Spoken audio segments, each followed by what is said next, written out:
नमस्कार, खेत खलिहान कार्यक्रम में आपका स्वागत है।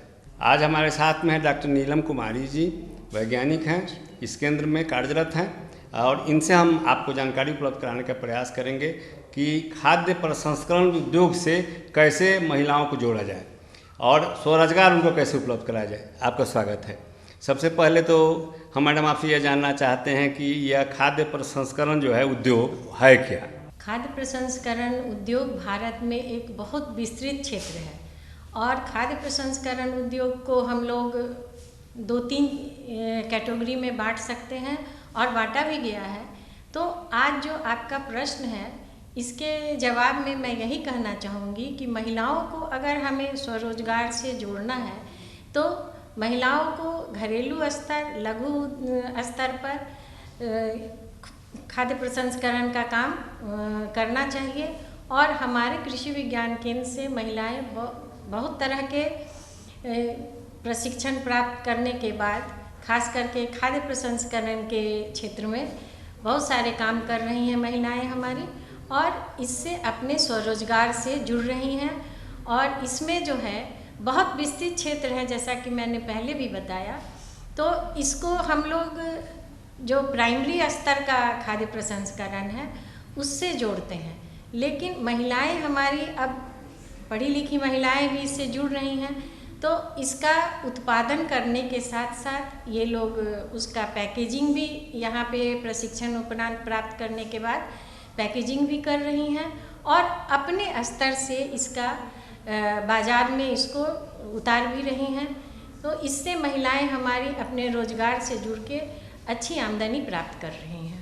कौन कौन से ऐसे छोटे मोटे उद्योग हैं या प्रसंस्करण की इकाई है जिसको महिलाएं अपना सकती हैं, जिनका प्रशिक्षण आपके यहाँ दिया जाता है? आपका जो प्रश्न है इसमें 2 बात है। एक बात है कि महिलाएं किस तरह के रोजगार से जुड़ सकती हैं जो अपने स्तर से वो करें। बहुत अच्छी बात है और बहुत महिलाओं के लिए जो उद्योग की स्थापना हम लोगों ने यहाँ पे एक सीरीज बनाया है कि जो महिलाएं स्थानीय स्तर पर कम लागत मूल्य से किस तरह अपने रोजगार को छोटा सा लघु उद्योग, कुटीर उद्योग स्थापित कर सकती हैं।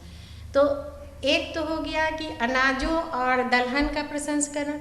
दूसरा प्रसंस्करण, जैसा कि आपके प्रश्न में था कि एनिमल प्रोडक्ट से, तो एनिमल पशु उत्पाद से भी बहुत सारा रोजगार महिलाएं कर रही हैं। जैसे कि गांव में मवेशी का पालन हम लोग करवाते हैं, महिलाएं करती हैं और बहुत उत्सुकता से करती हैं इसको, खास करके गाय पालन, बकरी पालन और मुर्गी पालन का काम।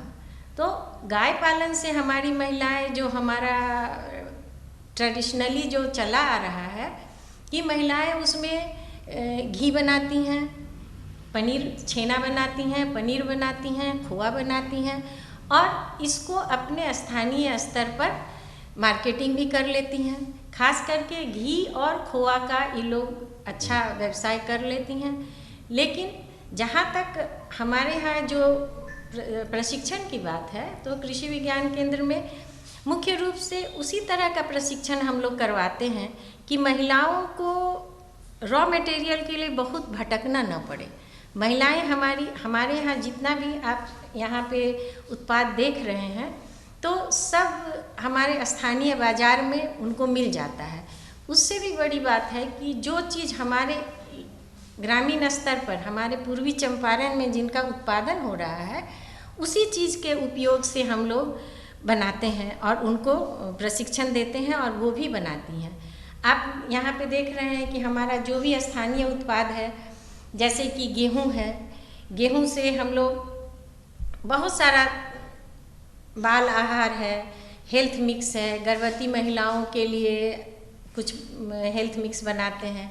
जैसे हमारी गरीब ग्रामीण महिलाएं जो हैं वो हॉर्लिक्स नहीं खरीद पाती हैं, तो एक तकनीकी हम लोगों ने उनको दिया कि किस तरह हॉर्लिक्स में जो पोषक तत्व है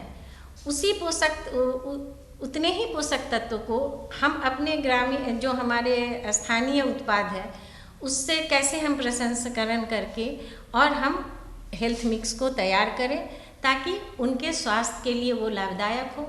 और इसी में फिर बहुत सारे कैटेगरी हो जाते हैं, बहुत सारा वर्गीकरण हो जाता है। जैसे आहार में हम लोग छोटे बच्चे का संतुलित आहार कुछ अलग होता है, उसकी मात्रा कुछ अलग होती है। उससे जो किशोरावस्था में आते हैं तो उनकी कुछ अलग होती है रिक्वायरमेंट, गर्भावस्था में कुछ अलग होता है। तो उनको हम लोग उसके अनुपात में कितनी मात्रा में, किस अनुपात में क्या क्या सामान उसमें शामिल करना है उनको बताया जाता है, ताकि वो अपने और अपने परिवार के स्वास्थ्य को बरकरार अच्छा बना सके और संतुलित भोजन उनको प्राप्त हो सके। जी, अब हम आपसे ये जानना चाहते हैं कि कुछ दाल है, जैसे दाल की चर्चा आपने की है, पापड़ बनाने की बात आपने की है, पापड़ बनाने पर प्रशिक्षण भी आपके यहाँ दिया जा रहा है। तो हम एक एक करके कुछ विधियों के बारे में आपसे जानेंगे कि पापड़ आसानी से हमारी महिलाएं कैसे बना सकती हैं और कैसे उसको मार्केटिंग उसका कर सकती हैं। पापड़ बनवाने का हमारा मुख्य उद्देश्य ये भी रहता है कि पापड़ को हम लोग धूप में सुखाते हैं या फिर ड्रायर में सुखाते हैं, उसका जो सेल्फ लाइफ है, उसका जो टिकाऊपन है वो अधिक दिन तक हम लोग उसको रख सकते हैं। तो हमारे यहाँ जैसे हमारे चंपारण में मूंग का उत्पादन होता है, चावल का उत्पादन होता है। तो पापड़ हम लोग किसी दलहन और चावल के आटा से भी बनाते हैं, आलू का भी पापड़ बनता है। तो मुख्य रूप से जो हमारी महिलाएं यहाँ पे पापड़ बनाती हैं वो 2-3 तरह का पापड़ बनाती हैं। जैसे कि चावल का आटा का पापड़ बनाती हैं, मूंग के दाल का पापड़ आटा से पापड़ बनाती हैं, चना भी हम लोग उसमें थोड़ा सा मिक्स करते हैं। तो इसका जो रेसिपी है कि उड़द के दाल का आटा और तो उसमें 1/4 मूंग का आटा मिलाते हैं हम लोग और उसमें उसका मात्रा निर्धारित है अनुपातिक रूप से। उसमें थोड़ा सा जीरा कूट के, गोल मिर्च कूट के और नमक, थोड़ा सा उसमें तेल मिलाते हैं। एक चीज़ हम लोग करते हैं कि उसको जो मिलाते हैं आटा, जो उसका साना जाता है, तो उसके लिए थोड़ा सा ज़्यादा मेहनत लगता है महिलाओं को। और ये बृहद रूप से अब हमारे यहाँ बृहद पैमाने पे हो रहा है। तो इसके लिए हमने मशीन भी ले लिया है। आटा कैसे गूँथेंगे इसका भी मशीन है हमारे पास, और पापड़ किस तरह बेलेंगे। पहले तो महिलाएं श्रम बहुत ज़्यादा उनको लगता था, तो अब एक महिला वैज्ञानिक होने के नाते मैंने ये भी सोचा कि महिलाओं में श्रम को कम करना है, ताकि उनका एनर्जी बना रहे और वो ज़्यादा काम कर सके, कम समय में ज़्यादा काम कर सके। तो पापड़ बनाने के लिए ट्रेडिशनल रूप से बेल के भी हम लोग बनवाते हैं और मशीन से भी बनवाते हैं। ऐसा है कि 1 रुपया का या 50 पैसे का ही आलू कहिए उसको, जब उसी को चिप्स के रूप में परिवर्तित कर दिया जाता है तो 5 रुपये से 10 रुपये में बाजार में मिलता है। हैं? तो अब आलू हमारे यहाँ भरपूर उत्पादन उसका होता है और आलू से भी चिप्स बनाया जा सकता है। तो उसके बारे में क्या कहना चाहती हैं कि उसमें जो है उसका गुणवत्ता उसमें कैसे है, मूल्य संवर्धन उसका कैसे किया जाए? अच्छा, जहाँ तक आलू का मूल्य संवर्धन की बात है या किसी भी फल और सब्जी का मूल्य संवर्धन की बात है, तो अब जो वैज्ञानिक रूप से हम लोग जिसका प्रिजर्वेशन करते हैं या वैल्यू एडिशन करते हैं, तो इससे क्या होता है, एक तो दोहरा लाभ है इसमें महिलाओं को कि मूल्य संवर्धन हमारे यहाँ ट्रेडिशनली कब करते थे, जबकि बहुतायत मात्रा में आलू आ जाता था, आलू हमारा ख़राब होने लगता था। आलू को हम लोग छील के चिप्स बनवाते थे, चाहे उसको और भी पापड़ वगैरह भी बनवाते थे। लेकिन और अभी के परिप्रेक्ष्य में अगर हम बात करते हैं तो उसी का मूल्य संवर्धन चिप्स बना करके और उसका पैकेजिंग करके मार्केट में अगर हम 50 पैसा का आलू से 2-2.5 रुपया तक में हम उससे रिटर्न प्राप्त कर लेते हैं। इसी तरह हमारे यहाँ चंपारण में केला की भी बहुत अधिकता है और केला का भी खेती लोग बहुत बृहद पैमाने पे कर रहे हैं। तो यहाँ पे अभी हमारे प्रशिक्षण केंद्र में महिलाओं को केला का उत्पाद से बहुत लाभ उनको हो रहा है। एक तो मूल्य संवर्धन में केला का रेशा से तना जो होता है उसके रेशा से हम लोग बहुत सारे रूरल क्राफ्ट महिलाएं बना रही हैं, जैसे कि उसका बैग बन रहा है, उसका टोपी बन रहा है, उसका चप्पल बन रहा है और भी बहुत सारा सजावटी सामान बन रहा है। और अगर खाने के इसमें हम लोग आते हैं तो केला का वेफर, चिप्स, केला का आटा, ये सब बन रहा है, और जिसको कि हम लोग बहुत सारे उत्पाद बनाने में में लाते हैं। और ख़ास करके केला का चिप्स यहाँ पे हमारे यहाँ उसकी मशीन भी है, और हम लोग घरेलू जो हमारे यहाँ ग्रेटर होता है उससे भी करते हैं, और उसका पैकेजिंग करके उसकी मार्केटिंग भी महिलाएं कर रही हैं। थोड़ी चर्चा हम लोग मशरूम पर कर लें। मशरूम में खासकर बटर मशरूम की तो खपत हो जाती है, स्थानीय खपत हो जाती है उसमें, लेकिन खासकर जो ढींगरी मशरूम है या ओयस्टर इसको बोलते हैं, कभी कभी अच्छी कीमत नहीं मिल पाती है उत्पादन अधिक हो जाने की वजह से, चाहे बाज़ार दूर होने की वजह से। तो ऐसा है कि उसका सुखौटा तैयार भी करके पैकेजिंग हो जाता है, सुनते हैं उसका पाउडर भी लोग बनाते हैं। उसका मूल्य संवर्धन कैसे किया जाए, खासकर मशरूम के संदर्भ में हम आपसे जानना चाहते हैं। जहाँ तक मशरूम के मूल्य संवर्धन की बात है, आपने कहा कि बटन मशरूम की तो खपत हो जाती है लेकिन ढींगरी की नहीं होती है।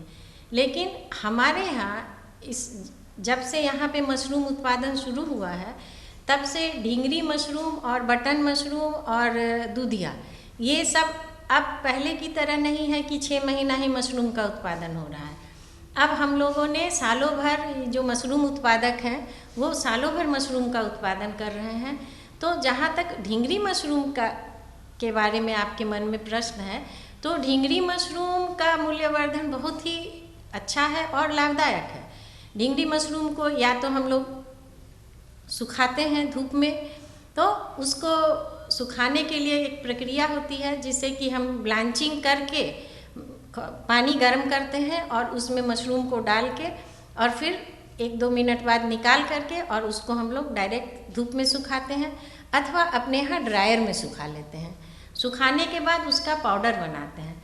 पाउडर का बहुत ही औषधीय गुण है।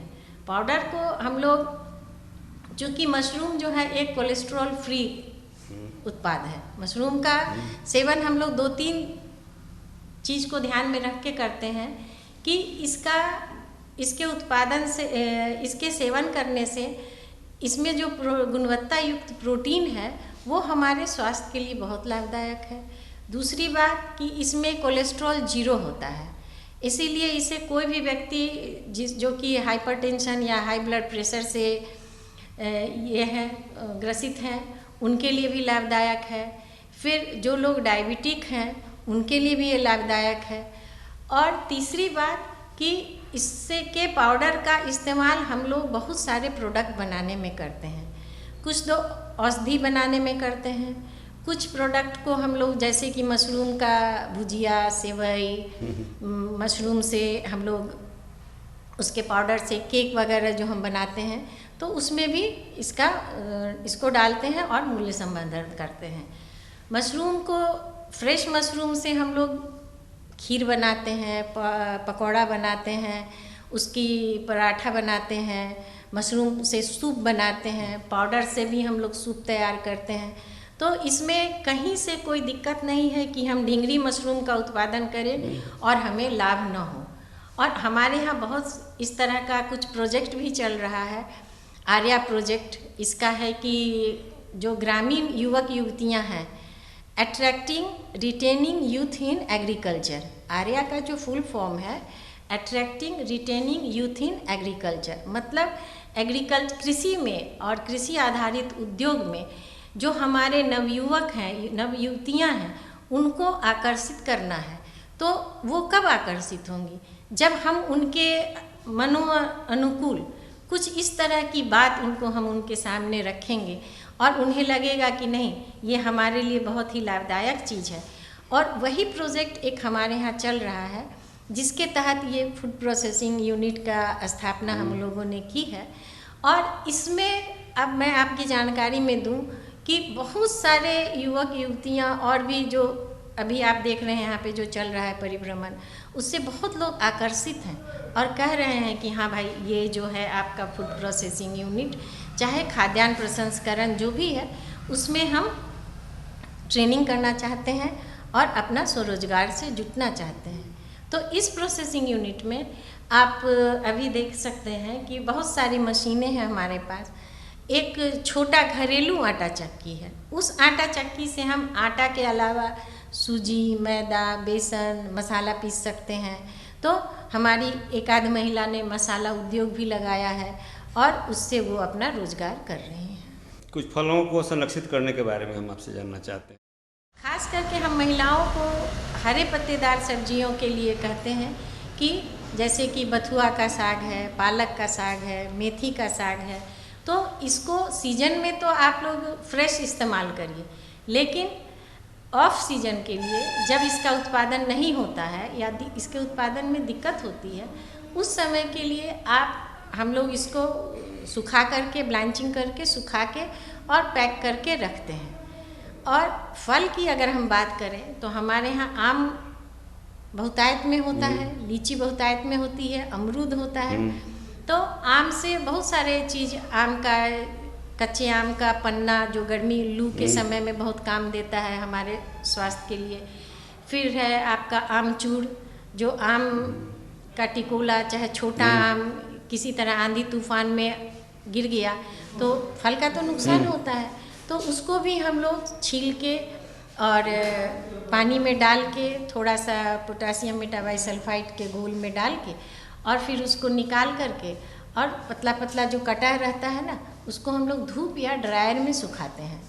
7 से 8% जब नमी होती है, और महिलाएं हमारी उसको कैसे चेक करती हैं, जब वो टूट जाता है आसानी से, कट का आवाज़ करता है, तो फिर उसको हम लोग रख के मशीन में या फिर जो हमारी परंपरागत चक्की है उसमें पीस के और पाउडर बना के पैक करके उसको रखते हैं। तो ये आमचूर के रूप में इसका इस्तेमाल होता है। फिर आम के लिए हम लोग अचार भी बनाते हैं, अमावट भी बनवाते हैं और उसका शरबत वगैरह भी बनता है। इसी तरह लीची से का भी बनता है। और जहाँ तक आपने प्रश्न किया कि टोमेटो केचप या टोमेटो सॉस, तो ये भी जब इसकी बहुतायत हो जाती है और जब ये बहुत सस्ता ये आ जाता है, तो उसका भी सॉस हम लोग बनवा करके महिलाएं पैक करके उसको रखती हैं और उसका उपयोग वो करती हैं।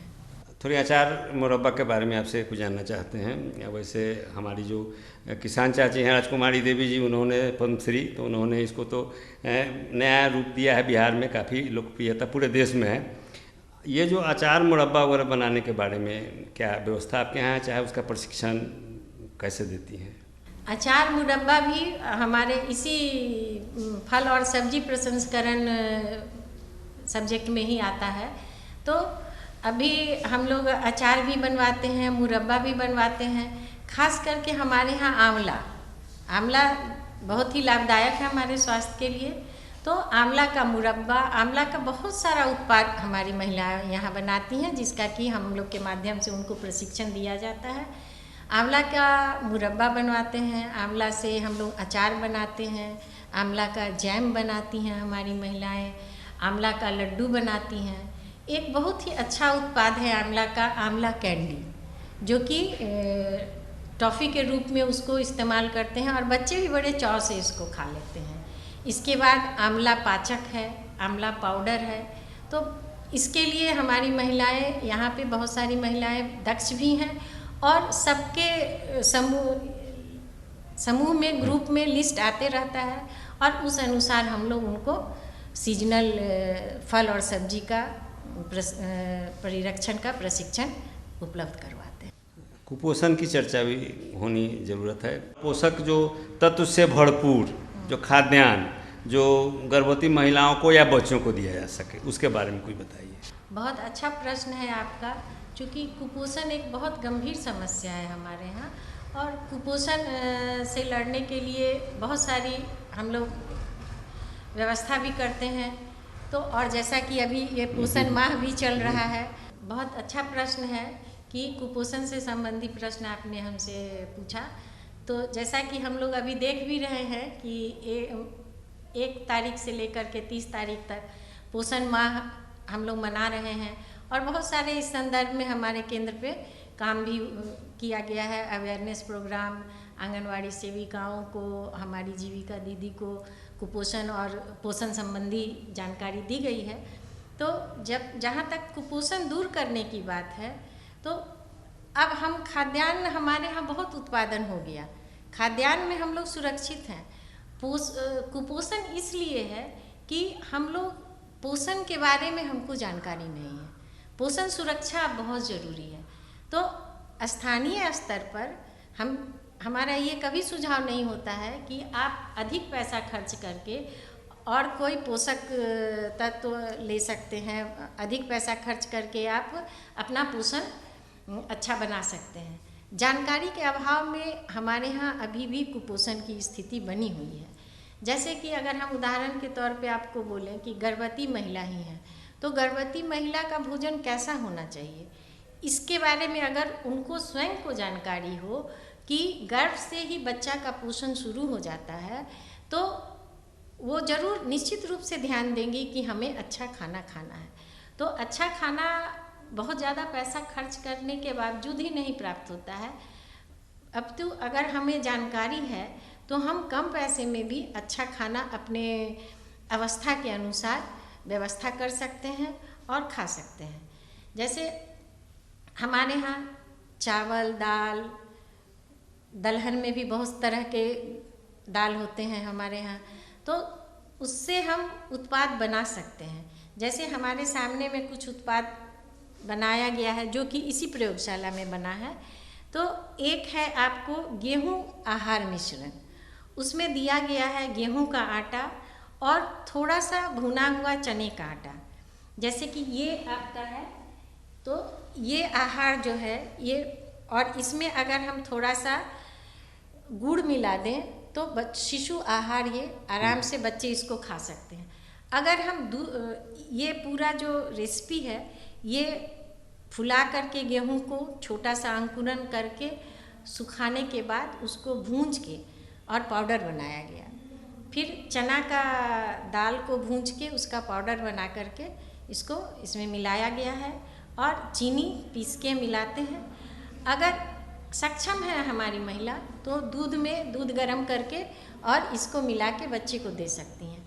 अगर नहीं तो गर्म पानी करके और इसको मिला के हम दे सकते हैं। आपने बहुत अच्छी जानकारी दी, खास करके ऐसी महिलाएं जो बेरोजगार हैं और खाद्य प्रसंस्करण उद्योग से जुड़ना चाहती हैं स्वरोजगार के दृष्टिकोण से, तो उनको लाभ होगा। आपके यहाँ आकर प्रशिक्षण प्राप्त कर सकती हैं। बहुत अच्छी जानकारी आपने दी, बहुत बहुत धन्यवाद आपको। धन्यवाद। खेत खलिहान कार्यक्रम का समय समाप्त हो रहा है। मिलते हैं अगले कार्यक्रम में इसी तरह के रोचक और महत्वपूर्ण विषय को लेकर। तब तक चाहेंगे अनुमति। नमस्कार।